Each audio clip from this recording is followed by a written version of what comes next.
ICE agents wearing masks. The people who are arguing to demask ICE agents are never arguing to demask different rioters and protesters who are constant agitators. The obvious optics is pretty jarring that, hey, people who are wearing masks pulling up out of nowhere, dragging people in their vans and going away.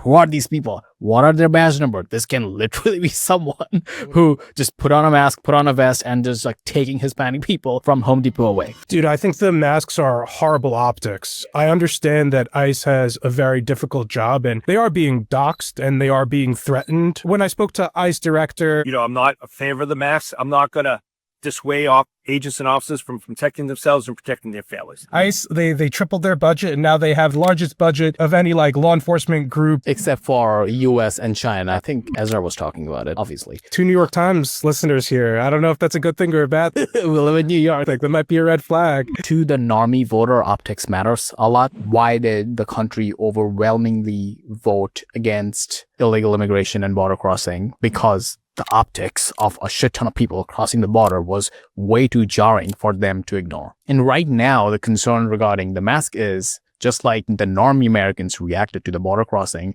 by voting for Trump, they will react to random people pulling up wearing masks against that. Normie Americans, like, they don't think it through. Like, they see things, and if it looks jarring, if it looks mean, they will vote against that. I think on this issue that the Republicans are most in touch with the American public on. If there's any issue, Republicans are spot on with where the American public is. I think it's immigration. And to speak to that point, the Democrats have been running left on the immigration issue since Bill Clinton. But Bill Clinton, a relatively moderate, Democrat, used to run on wanting to deport illegal immigrants and building a wall. Are rightly disturbed by the large numbers of illegal aliens entering our country. That's why our administration has moved aggressively to secure our borders more by hiring a record number of new border guards, by deporting twice as many criminal aliens as ever before. We are a nation of immigrants, but we are also a nation of laws.